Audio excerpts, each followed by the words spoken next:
Mumbai, as Admiral said, has always been associated with the sea and in fact draws its importance, its very existence because of the sea. If you see the crest, the BMC crest or the Municipal Corporation of Greater Mumbai's crest, closely, it depicts three ships. You can see the Gateway of India, you can see a factory, you can see places of worship, and alongside that, three ships. And if you look closely at this figure, a statue which is outside the BMC headquarters, that lady holds a ship in her right hand. So in a way, it acknowledges the importance that Mumbai gives to the sea, and it acknowledges Mumbai's relationship with the sea. Now, in our history books, we have always been taught that Mumbai gained prominence as a cotton trading and commercial center in the mid-19th and 20th centuries. However, hidden away in the history books is also the fact that from the period 1736 to 1932, over 400 ships and vessels of various descriptions were built at the Bombay Dockyard. Add to some 220 ships and vessels built by the Mazagaon Dock Shipbuilders from 1932 onwards, and we are looking at well over 600 ships and vessels, which is a singular achievement for any city or shipyard for that matter. So today we'll go down history and see which are these ships, what was the Bombay Dockyard do. So for the talk, I will roughly cover the timeline as shown in the table. When the Europeans first landed up at Bombay in 1509 at Mahim to around 1830 with the advent of the steam engine. So we'll be covering the era of sail and sail ships that were built in Mumbai and how they have and their claim to fame. To put things into perspective, the bulk of India's trade is through the sea and amounts to 90% of trade by volume and 70% by value. This is a well-known fact. India sits at the center of the Indian Ocean at a natural pivot. This map shows the various trade routes that have been in existence for over 4 millennia, that is 4,000 years. And the maritime history, India's maritime history goes back to 4,000 years. We have records of the Roman writer Pliny the Elder complaining of the rising trade deficit with India as far back as the 1st century in the Common Era, because the women in Rome had developed a taste for the fine Indian fabrics, and that caused a trade deficit in favor of India as far back as the 1st century of the Common Era. The subject of Indian shipping and shipbuilding has been exhaustively chronicled by Professor Radha Kumud Mukherjee in his monumental work Indian Shipping, published in 1912. He records that Indian shipbuilding was an extensive industry in ancient India. India traded with Arabia, Africa, Egypt, Rome, and Indian-built teak vessels went as far as Mexico. You can see the map shows how far Mexico is, but that's how far Indian-built ships were sailing. Records speak of a dry dock at Lothal, which is modern-day Mangrol in Gujarat, dating back to 2300 before Common Era. And when Alexander the Great invaded India, he made full use of Indians in building the large number of boats required for his passage. Part of his army, it is recorded, left India by sea around 325 before Common Era. Marco Polo, the Italian adventurer and traveler, went to China for using the overland route from Italy. But when he returned back to Italy, he went by sea, and it is a lesser known fact that he touched Thane, he visited Thane, present-day Thane, on his way back to Italy, and left record and details regarding Indian-built ships and shipbuilding. So even Marco Polo has recorded Indian shipbuilding activity somewhere in the 13th century.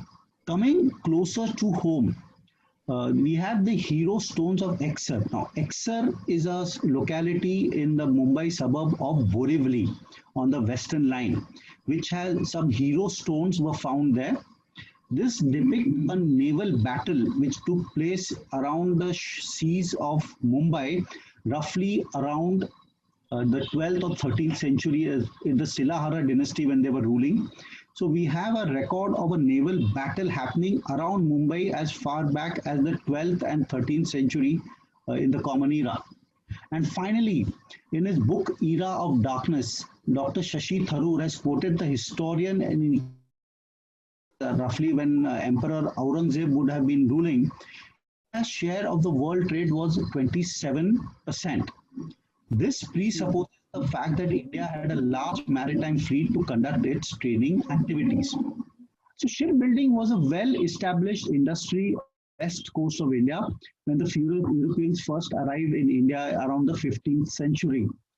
This map shows the various shipbuilding centers all along the west coast and also along the east coast. But we have records of Bassein, which is modern day Vasai, lying to the north of Mumbai, which had a big shipbuilding yard at Papri. So in 1544, a large ship of 700 tons was built for the King of Portugal at Agashi in Bassein. Bassein, of course, was a Portuguese stronghold at that time.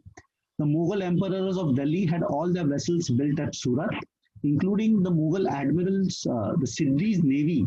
Ships for his navy were also built at Surat by the orders of the Mughal emperor. And traditional shipbuilding is still carried out at Bepur near Kozhikode.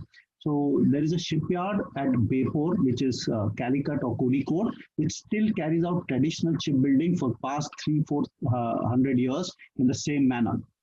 But coming back, our interest lies in the shipbuilding activity happening at Mumbai or Bombay as it was known at that point.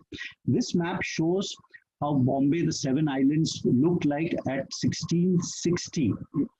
So we have the seven islands of Bombay. Actually, there are more than seven islands. There are 23 islands in Goa, but since we always refer to the seven islands of Bombay, though extend right up to Mahi. So these seven islands, the earliest reference to shipbuilding in Bombay was under the Portuguese in the year 1626, the early part of the 17th century, in which it is recorded that a joint English and Dutch forces attacked the port and found two ships under construction, which they promptly set and burnt down, setting them on fire. So that is the earliest reference to shipbuilding and the city of in Bombay. Now, this map shows the Bay Area, roughly this area, which extends from the gateway of India to Wadala, which is roughly the eastern seaboard of the city of Bombay. Now, what attracted a lot of European powers to this Bay Area? What they found attractive was the safe and natural harbor for anchoring of ships. It was a very natural and deep harbor. It was protected from three sides from the natural elements. The shores were easily adaptable for landing of vessels. You could easily pull your vessels on ashore for maintenance activities. Timber and raw materials were cheaply and abundantly available. And most importantly, it was away from the hinterland. It was away from mainland India. So that was what attracted to the felt attractive to the European powers, why they suddenly felt attracted to the islands of Bombay. Okay. Now we have a record in 1531. The Portuguese viceroy Nuno da Cunha selected Mumbai as a rendezvous for the expedition he commanded against Gujarat. The Portuguese at that time were based at Goa, and of course Bombay fell into the Portuguese hands in 1534. But about 4 years or 3 years before that, a Portuguese expedition sailed from Goa to Gujarat for a campaign there. And the first time it is recorded that the fleet anchored, a European fleet anchored in the Bombay's harbor. This happened in 1531. You can see from this old map, the Portuguese name for Mumbai was Mumbai, or how that is what they call Mumbai in the 16th century. Now, most of the activity, the shipbuilding activity, happened at this place called the Bay and at Mazagaon. So where is this bay? This map of 1750 shows the fort and the castle and the bay. The bay was what you can see in the present day Google map, which is the naval dockyard Mumbai, just lying behind the walls of Lion Gate. You can see very imposing walls, you can't see inside, but that is roughly the bay area where the shipbuilding and the ship repair activity happened. Coming back to give a bit of history and place things into context, we all know that the Treaty of Marriage of 1661 between King Charles II of England and the Portuguese Princess Infanta Catherine of Braganza. The marriage happened in 1661, but at the time of the marriage, Catherine was around 22 to 23 years old and considered to be over the hill for that time. And to sweeten the deal, the King of Portugal ceded the islands. He threw in the islands of Bombay, the city of Tangier, some trading rights at Brazil, and a whole lot of gold as part of a dowry. And that is how the islands of Bombay passed into British hands from the Portuguese. In 1665, Humphrey Cook took possession of the Bombay Islands on behalf of the king from the Portuguese and became the first governor of the Bombay Island. It was soon, however, discovered that the revenue from the islands is not much, and the cost of maintaining a factory at the islands is far exceeding that. So the crown gave the islands to the East India Company, which I'll call the company from now on, at an annual rent of just £10. So in 1668, that is how the East India Company got possessions of the islands of Bombay for a princely rent of £10 a year. So what did the company do? They established a trading post and settlement at Bombay. They built a castle and fortified the town and extended an invitation to different communities to pursue their business activities at Bombay. So Bombay thus became a trading town or trading post where people could come and trade. And the East India Company had a small presence. The main presence, of course, was at Surat, but here they had a small presence. Now, in 1673, the second governor, Gerald Ongier, wrote to the Court of Directors of the East India Company in London on that, recognizing the importance of the Bombay harbour and extolling the virtues of having a shipbuilding and a ship repair yard facility set up here. This he wrote in 1673. Remember, the ships of the East India Company were built mainly at Surat. Bombay, there was no shipbuilding activity, though a few small vessels may have been built at Bombay, but the main activity was concentrated at Surat. Now, I'll just explain a term which I'm going to use very frequently after this, and that is the Archimedes principle. So ships are classified, this is for the non-naval component of today's audience who may not know this, but ships are classified mainly by their tonnage.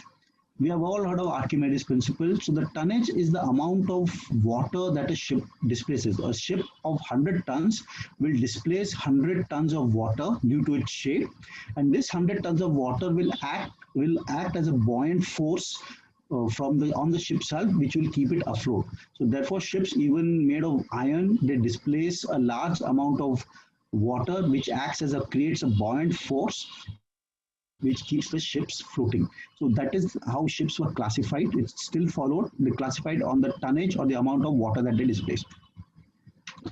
Which brings us to the period, to the year 1736 and the establishment of the Bombay Dockyard.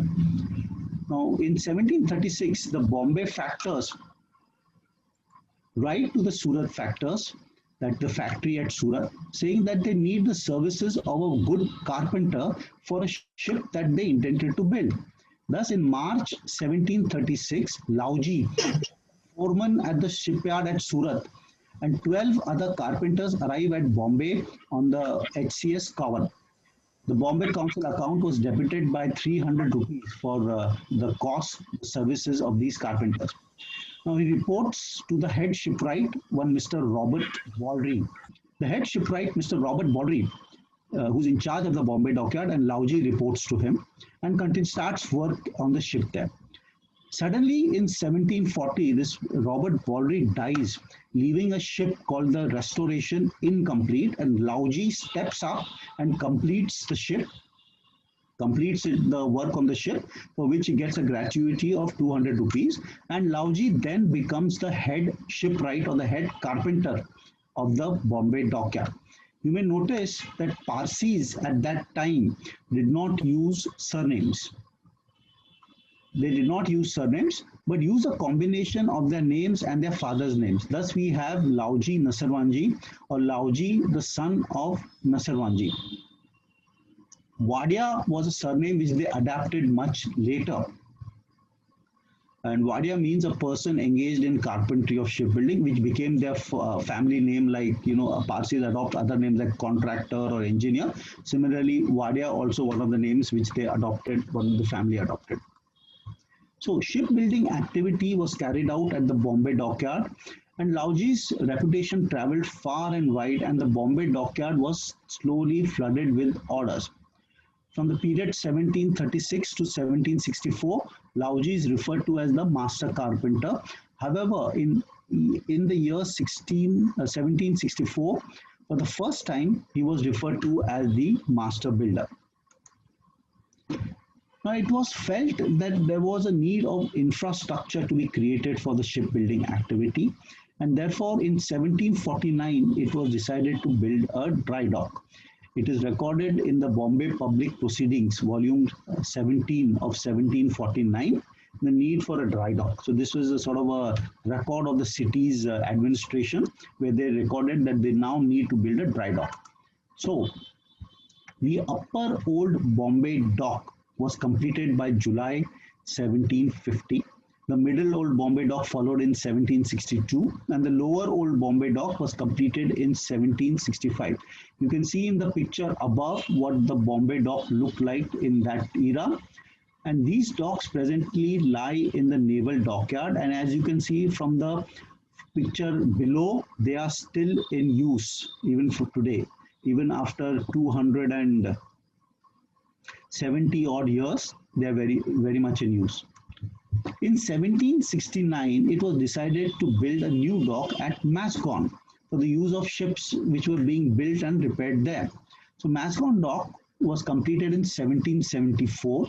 The old photograph shows what Mazagaon Dock looked like in that era, and the photograph on the right shows what it looks like in the present day. It was constructed on a site where a mud slipway was believed to exist from 1673. And the entrance was from the Mazagaon Creek, which is now known as the Kasara Basin.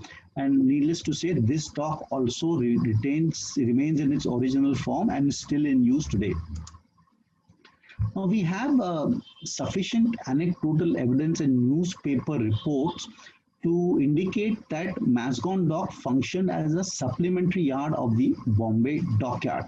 That is what is Naval Dockyard today, and Mazagaon Dock Shipbuilders Ltd today are two different entities. But in the 1700s, the later part of the 18th century, they were one, known as the Bombay Dockyard. So it is possible that many of the hulls were built at Mazagaon and towed to Bombay Dockyard for refitting and outfitting and launching. And similarly, many of the ships which have been attributed to the Bombay Dockyard were built at Mazagaon. So we have newspaper reports. We have an extract of the newspaper, the Bombay Courier, dated March 19th, 1808, which carries reports of a ship called the HCS, the Honorable Company Service Thomas Grenville, was launched at Mazagaon Dockyard. So the company also used to build their ships here. Another report, extract from the Naval and Military Gazette of 1834, reports the appointment of Commander Cogan as the boat master and captain of Mazagaon Dock. So we have enough newspaper reports and anecdotal to say that both of these shipyards, which today are separate entities, were actually one, the Bombay Dockyard. Moving on, the shipbuilding and ship repair at Bombay grew by leaps and bounds, and it was felt necessary to build an additional infrastructure. So therefore, the Upper Duncan Dock was built in 1807. and the lower Duncan dock was completed in 1810. These docks also are used at the naval dockyard and dock modern warships. So what type of activity used to happen in these dry docks? Ships of the East India Company used to come to Bombay for maintenance and repairs because they used to do long sailings from England to China, Australia. So this was somewhere midpoint where they could. This was the only dock available to them for repairs. Now, ships in these waters were afflicted by a boreworm called Toledo nevatis. This worm present in the water used to bore and drill holes in the ship's hull, thus affecting their watertight integrity. The ships used to do is they used to dock in the dry dock. This image shows a ship in dry dock and have a mixture of chunam or lime mixed with ginelli oil and a gum, a type of a resin mixed together, and it used to be smeared on the wooden hulls, and it once dried, it used to harden like stone, and this boreworm could no longer drill holes in the ship's hull.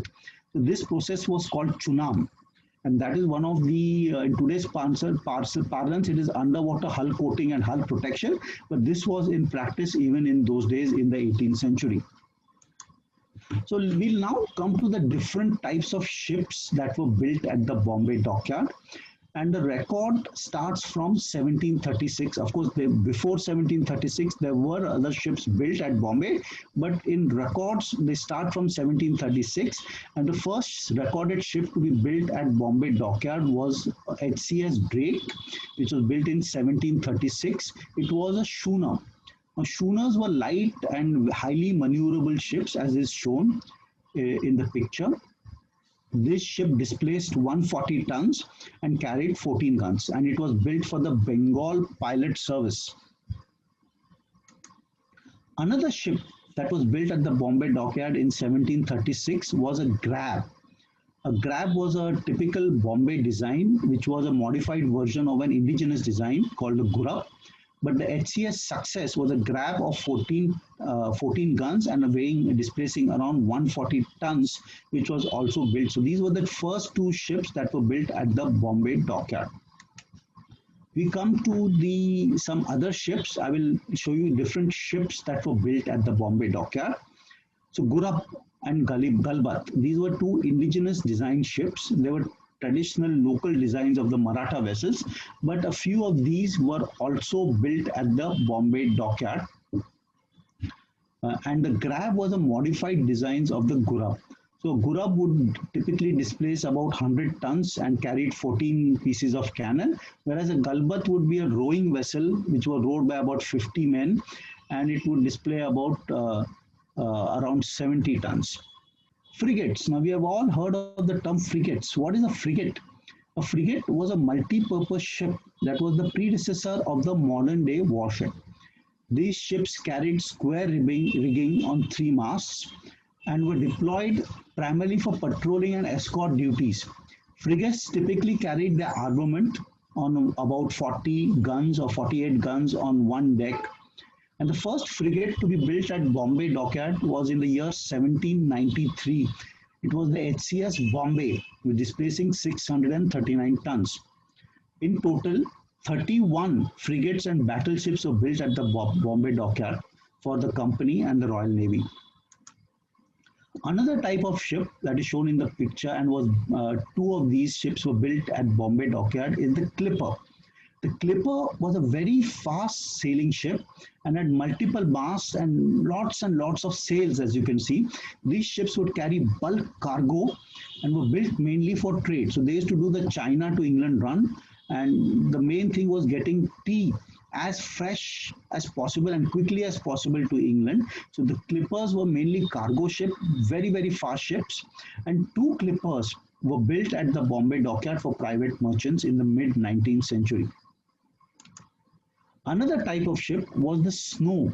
A Snow carried, it was a medium type of ship, and it was again a merchant ship, a medium type merchant ship, and some of them were for company service as well. And they were mainly built for the Bengal Pilot Service. A sloop of war is a medium-sized ship, the size slightly smaller than a frigate. But 30 sloops of war were built at the Bombay Dockyard between in the mid 18th and 19th centuries. Another type of ship that were built was the brig, a vessel with two masts. Brigs were fast and highly maneuverable vessels and used both as warships and as cargo ships. The brig design was very popular in the 17th and 18th centuries, and a number of them were built at the Bombay Dockyard. So I've just covered some types of ships, not all of them. Of course, there were many different types of ships that were also built here, but these are just some of the designs that were built. Now, who were the clients? Who did the Bombay Dockyard build the ships for? We had the Bombay Marine, which was the predecessor of the Indian Navy. So a lot of ships were built for protection of Bombay and the fleet of the East India Company. We had, of course, the Madras Presidency, the Calcutta Presidency, and the Bombay Presidency. The East India Company had three main centers. So ships were built for them. The Bengal Pilot Service. We had private merchants like Sir J.J., who have got his ships built at the Bombay Dockyard. The Viceroy of Goa, which was a Portuguese power, also had a couple of ships built at the Bombay Dockyard. We had the Imam of Muscat. We had the British Admiralty of the Royal Navy. Also other local rulers like the Nizam of Hyderabad, the Gaikwad of Baroda. A lot of local powers also had their ships built at the Bombay Dockyard. So they used to build ships for all these people. So from the period, the 18th century, from the period 1736 to 1799, a total of 112 ships were built at Bombay. And in the 19th century, that is the period from 1800 to 1899, 262 ships. That makes it a total of 363 ships built in the 18th and 19th century. In the 20th century, some 20 odd vessels were also built at the Bombay Dockyard. So we can conclude that Make in India was a practice in Bombay since 1736. The powers in today's dispensation will be very happy to know this. Now, another method of classification of ships was the rating of ships. So warships were classified on the number of guns that they carried. So a first-rate ship would carry a minimum of 100 guns. By guns, I mean cannons, heavy cannons, and they carried these tons and used to displace over 2,000 tons. And these guns were carried on 3 gun decks. So if you see the bigger ships like HMS Victory, they had 3 gun decks. They carried over 100 cannons on them, and they were the first-rate ship. And they carried successively, it would go, the second rate would carry about 98 guns, the third rate ships would carry around 74 guns, and going out right up to the sixth rate, which would carry 20 guns. So the size of the ships will also progressively reduce.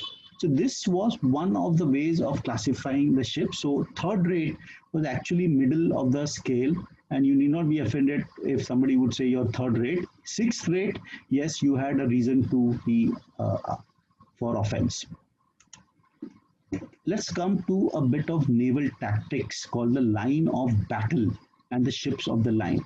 So the naval tactics in those days was something called as the line of battle, where the opposing fleets would line up against each other, bringing their broadside, the cannons facing each other, and let each other have a broadside, fire the cannons at each other, and generally whichever ships were left standing were the winners. That was how the naval battles were fought in those days. So these ships were the ships of the line.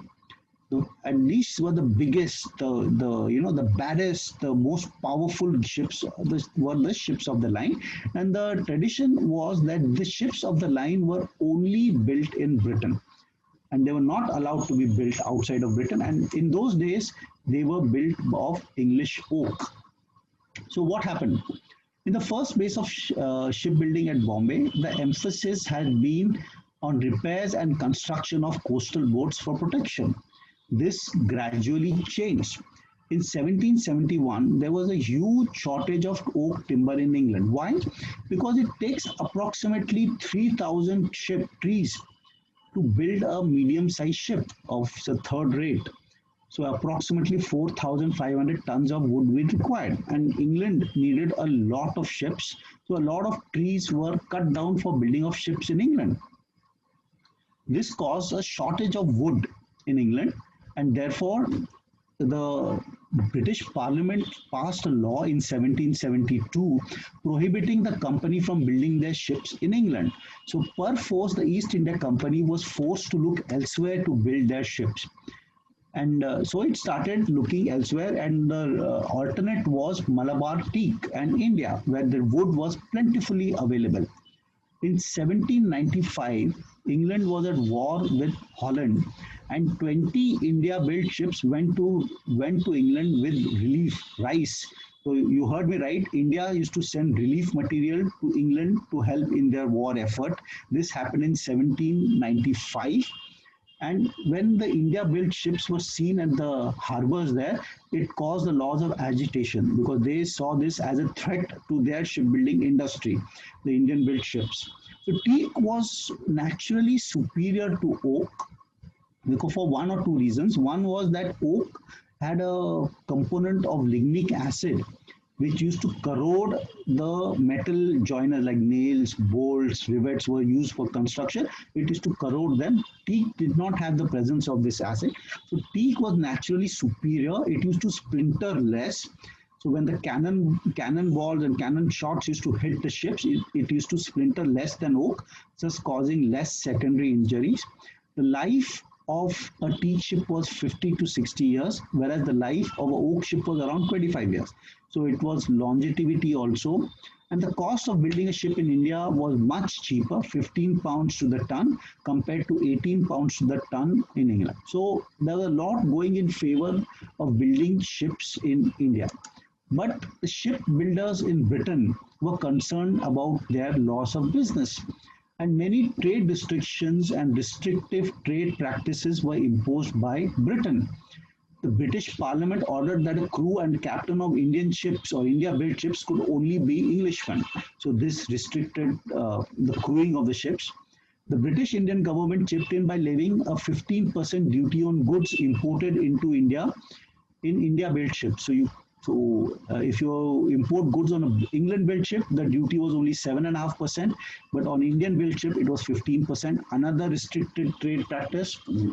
And it was stipulated that only British ships could import goods into England from south and east of Cape of Good Hope. That means east of South Africa,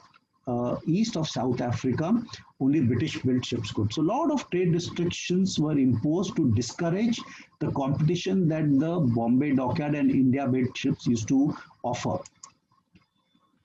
Now, we come to 1800. It was an important turning point in the history of shipbuilding at the Bombay Dockyard when larger ships began to be built because of the reasons stated before. The first large ship of this type was the HCS or Marquis Cornwallis, which was built in 1800. It was a 56-gun frigate and displacing 1,363 tons. So it was a reasonably big ship. And on her arrival in England, she was built for the not for anybody.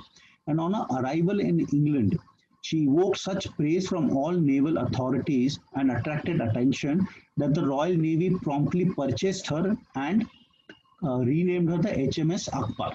So this was the instance of first instance of a Bombay or India-built ship being inducted into the Royal Navy. This happened in 1804. You can see the deck plans of the ship. They are very carefully preserved in the Royal Museum at Greenwich in London, from which we have obtained them. So again, in the early part of the 19th century, Britain was perpetually at war with various European powers, and there was a shortage of ships. So as an experiment, the Royal Navy decided to build two ships at the Bombay Dockyard, and the Bombay Dockyard was commissioned to build one frigate and one ship of the line as an experiment, purely as an experiment, and this letter proves that. The first ship, the HMS Salsette, was a frigate of the 5th rate and 36 guns, was launched in 1807, and she was the first ship to be built of teak for the Royal Navy and not of English oak. The first ship built at Bombay to the order of the Royal Navy was the HMS Salsette. HMS Minden was a 74-gun third-rate ship of the line for the Royal Navy. Now, she was the first ship of the line to be built outside of Britain and to be built of teak instead of oak. What a ship of the line, we have already seen what it is. So HMS Minden's claim to fame is that the first major Royal Navy ship and the first ship of the line to be built outside of Britain to be and of teak instead of oak. But the Minden, okay, before I come to that, we have an extract of the Bombay Courier dated 23rd June 1810. Now, the Bombay Courier was the Times of India of that era, which describes the launching ceremony of the HMS Minden. It made front page news. Minden's another claim to fame is that it saw action in the 1812 American War between America and England. During the war, a young American lawyer named Francis Scott Key was sent on board the HMS Minden in Chesapeake Bay to negotiate the release of a friend captured by the British after the defeat of the US forces in Maryland. Key was detained overnight on the ship while the British attacked Baltimore. But at daybreak, inspired by seeing the American flag flying high over Fort McHenry, he scribbled a poem, as can be seen there. This later became the Star-Spangled Banner, the national anthem of the United States of America. In 1816, so we have a connection of the American national anthem and Mumbai. In 1816, HMS Minden participated in the bombardment of Algiers, and later on she served in various theaters. Finally, in 1861, she was broken up. The US Postal Department has issued this first day cover depicting Francis Scott Key and also shows the HMS Minden. Coming on, another ship that was built at Bombay and sailed into the history book was the HMS Cornwallis, which was a 74-gun third-rate ship of the line for the Royal Navy. She was built in 1813 at Bombay. Now, what is the HMS Cornwallis's claim to fame? After defeat of China during the First Opium War, the representatives from both British and the Chinese empires negotiated a peace treaty on board the HMS Cornwallis at Nanking, which is known as the Treaty of Nanking. And it was signed on 29th August of 1842. So this treaty basically had lots of trade restrictions, and it ceded the island of Hong Kong to the British for 150 years, and as well as various ports being opened up for trade. So HMS Cornwallis served in various theaters till finally she was broken up in 1957. So you can imagine 1813 to 1957 was the period of service of the HMS Cornwallis. Another ship that was built here was the HMS Asia, which was one of the biggest ships to be built at Bombay Dockyard. This ship was built in 1824 and it displaced 2,289 tons, carried 84 guns. What is HMS Asia famous for? HMS Asia was the flagship of Admiral Edward Codrington at the Battle of Navarino. The Battle of Navarino is the last naval battle fought entirely by sailing ships. The HMS Ganges was an 84-gun second-rate ship of the line of the Royal Navy, launched here in 1821 at the Bombay Dockyard. She is notable for being the last sailing ship of the Royal Navy to serve as a flagship. A flagship is the ship on which the admiral of the fleet embarks and controls the rest of the fleet. So HMS Ganges was the last sail ship to function as a flagship, and she saw a century of service till she was broken up in 1929. So that was typically, these are all wooden ships, but typically they served for almost a century plus. Which brings us to HMS Trincomalee, a Leda class 46-gun fifth-rate frigate displacing 1,447 tons, which was built at Bombay Dockyard in 1817. What is Trincomalee claim to fame? Trincomalee is the second oldest warship still afloat. She is 203 years old and she is on display at the Jackson Dock in Hartlepool. So if any of you get a chance, please do visit the HMS Trincomalee in Hartlepool in United Kingdom. Now, Britain's greatest naval hero, Admiral Horatio Nelson, also has a connection to the Bombay Dockyard. In 1775 and 1776, while he was a young midshipman, about 13 years old, and learning the ropes, he was posted on a ship called the HMS Seahorse, which was stationed in the East Indies, and the ship docked in Bombay on multiple occasions for repairs. So it is possible that Admiral Midshipman Horatio Nelson would have been present in the Bombay Dockyard in 1775 and 1776. But the HMS Seahorse has another dubious distinction to its credit at the Bombay Dockyard.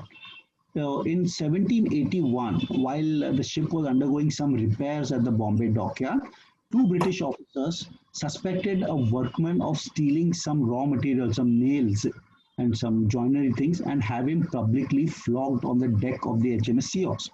Now, this causes a big commotion, and the rest of the tradesmen resort to what is known as a tool-down strike and walk out and report the matter to the master builder. The master builder goes on board but is assaulted by the officers, and this causes a huge trade discontent, and all the workmen in the Bombay Dockyard stop working, which is called a tool-down strike. Till finally the admiral of the Royal Squadron had to intervene and restore peace, and the workers returned to work. So this is probably the first example of an industrial dispute or a tool-down strike which happened at the Bombay Dockyard. It happened in 1781. Let's move on to the various stages in shipbuilding. The first is the shipbuilding design.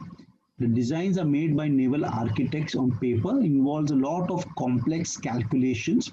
The slide shows the deck plans of the HMS Ganges. Like I mentioned, they are very carefully curated at the Greenwich Museum in London, and we have managed to get some copies from them. So first, the ship is planned on paper. Once this is done, the owner and the builder together decide on the size and shape of the hull, and a small model is made of the ship for approval of the order or whoever has ordered the ship.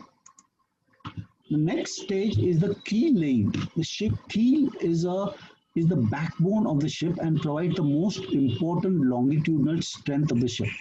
Now, the keel laying is a very important activity, and it is followed even today for modern warships.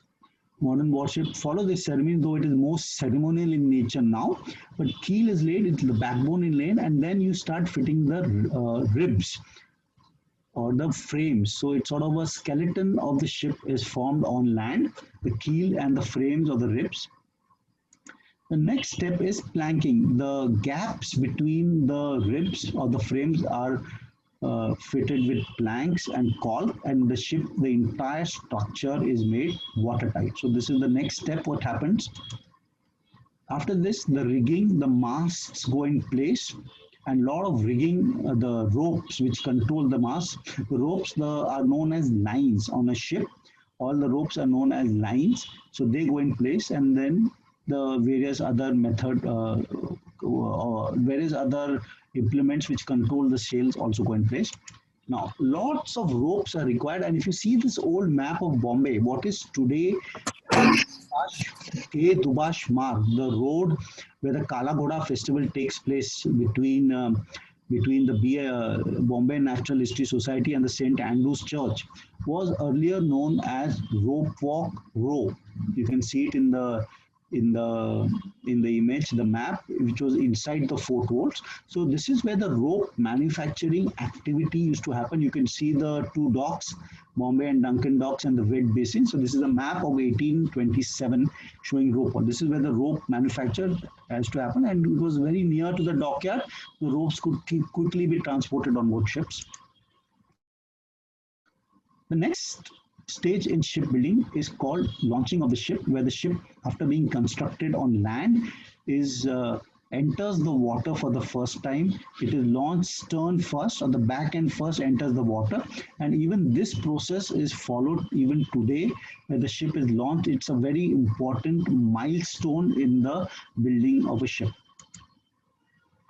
So these were the various stages of shipbuilding. We come to what is now known as the silver nail ceremony. This was an important ceremony that marked the commencement of shipbuilding. A silver nail around 6 to 8 inches long, which had the name of the ship, the name of the builder, and the name of the chief guest invited for this ceremony engraved on it. This nail was hammered into the keel of a ship. It was usually presided over, the ceremony was presided over by a Parsi priest. And there were lots of Hindu hymns, because all the dockyard workers were either Hindus or Konkani Muslims. So verses from the Qurans, Hindu hymns, Parsi hymns were all read out or sung at this ceremony. There were lots of frankincense, rose water was sprinkled on everybody. So it was a multicultural and multi-religious function that used to happen at the Bombay Dockyard in the 18th and 19th century, which was known as the silver nail ceremony. Afterwards, a lot of sweetmeats would be distributed and everybody would go home. But usually the nail would be hammered by the hand of the lady. She used to be usually the wife of the chief guest, and everybody, including the chief guest, the master builder, the other dignitaries present, would take one hit with the hammer and the nail would slowly go inside the keel. The shipbuilders would later on be honored by presentation of shawls and other things. All the Bombay harbor would have lots of ships anchored there, and it was very difficult for the sailors to recognize the ship. So what each ship would have were figureheads. Now, figureheads were sort of some sort of a image which the shipbuilders, seafarers used to believe that somebody had to see for the ship in the night. So this figurehead had large eyes to look out for the ship. These slides show some figureheads of ships built at the Bombay Dockyard. We had HMS Asia, HMS Seringapatnam, which actually is modeled on Tipu Sultan. We had the Calcutta, the HMS Ganges. So all these figureheads, this was one way the sailors could recognize their ships, because each ship had a unique figurehead. So after a drunken night out and painting the town red, when the ships sailors used to return to the ships, they used to recognize their ships by the figurehead on the ships. Which brings us to the figurehead of HMS Trincomalee and the fourth master builder. The fourth master builder was Jamshedji Bomanji, who's seen in the figure. And the figurehead of Trincomalee is rumored to have been modeled on its builder. Now, Indians in those days were known or referred to as damned black fellows by the Englishmen. What Jamshedji Bomanji did was, when he was building the Marquis Cornwallis in the year 1800, one night he went to the dock and engraved on the hull, this ship was built by a damn black fellow, 1800. And many years later, when the ship came back to Bombay, he pointed it out. But by that time, he was a very senior shipbuilder, and nobody did anything to him. But that is how he got his own back at this derogatory term. Now, the history of shipbuilding cannot be complete without mentioning the contribution of the Wadias. 7 generations of the Wadia builders served the Bombay Dockyard, and they built various ships from 1736 to 1784.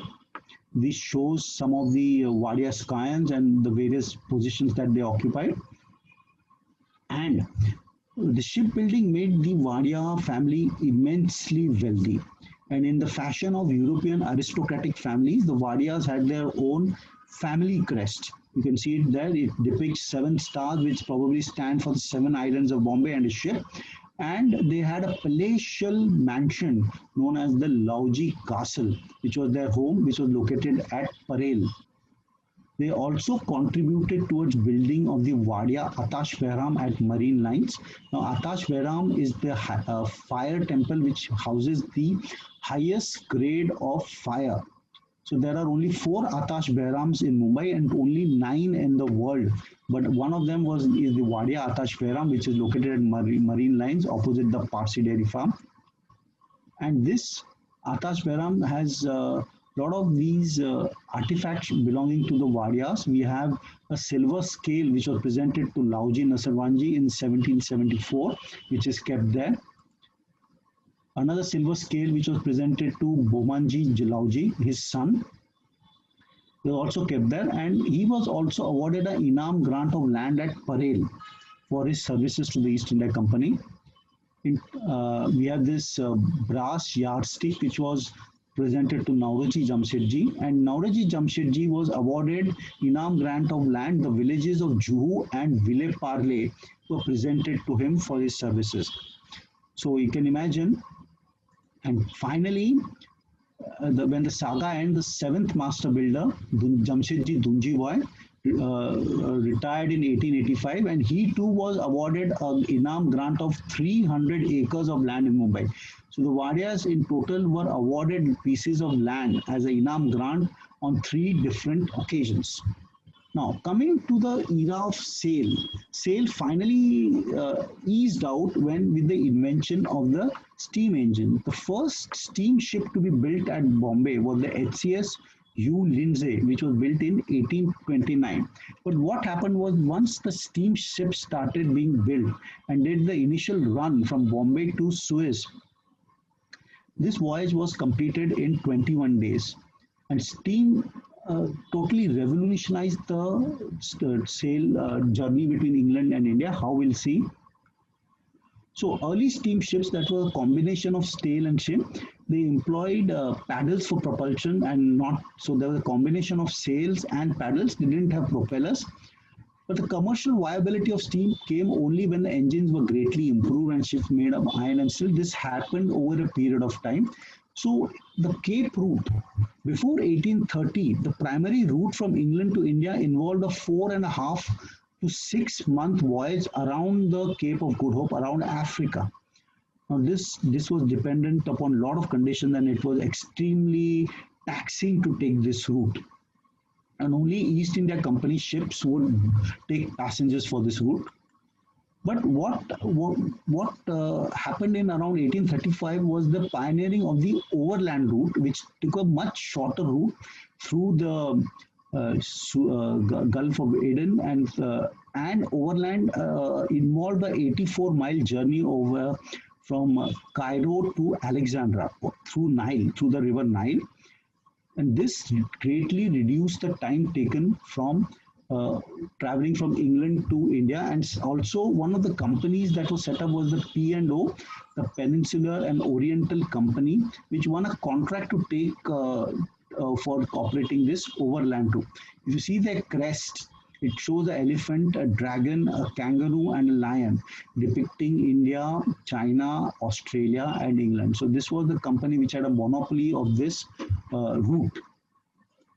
So you can see the overland route greatly reduced the travel time between India and England, and this was the reason that Bombay became the gateway to India and the decline of Calcutta, because it was much easier now to travel between England and India. It took only about 21 days. And this was one of the reasons Bombay became the business capital of India also. The P&O company also acquired Mazagaon Dock, which was known as the P&O Company Dockyard in Mazagaon, and carried out repair activities there. So with this, the commercial viability of steam came only when engines were greatly improved.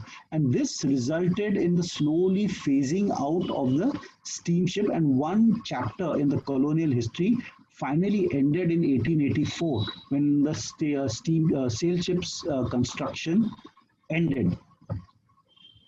Now, thanks, some just general trivia. If we have time, I'll just take 5 minutes. Certain expressions have come into the English language.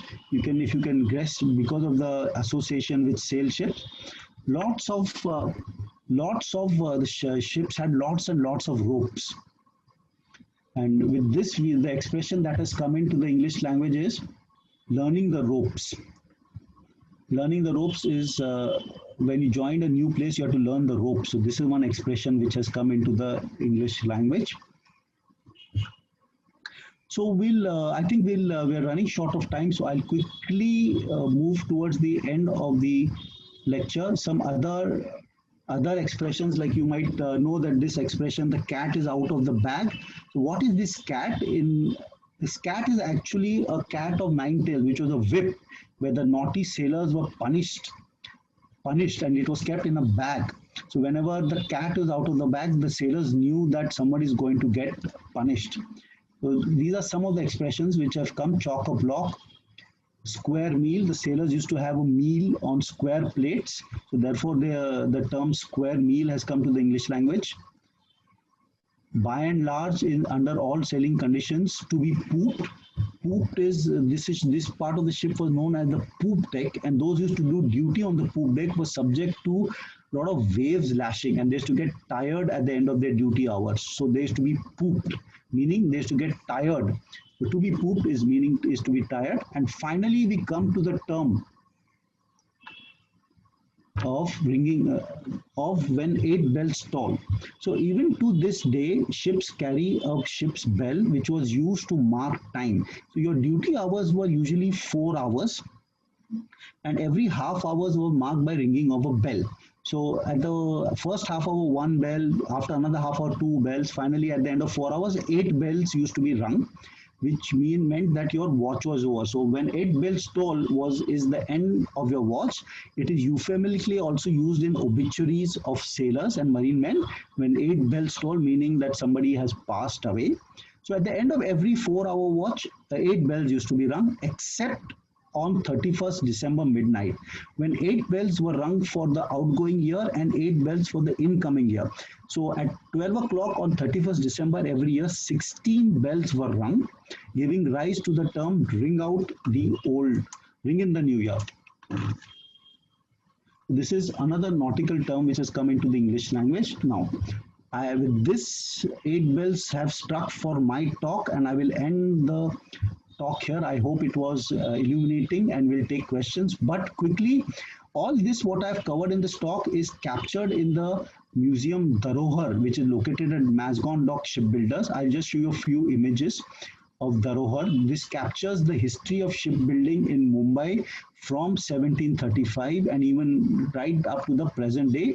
And this is what we are, the Mumbai Maritime Mumbai Museum Society is constituting to create for the city of Mumbai. This was the curatorial team that put together this museum. And inauguration of the museum happened first at the hands of Shri Manohar Parrikar, and then the upgraded one was inaugurated by Shri Rajnath Singh. And acknowledgements, what the material here has been sourced from Dharohar, the Royal Maritime Museum, Greenwich, the British Library, HMS Trincomalee, the historic Dockyard Chatham, and certain books. And with this, I come to the end of my talk.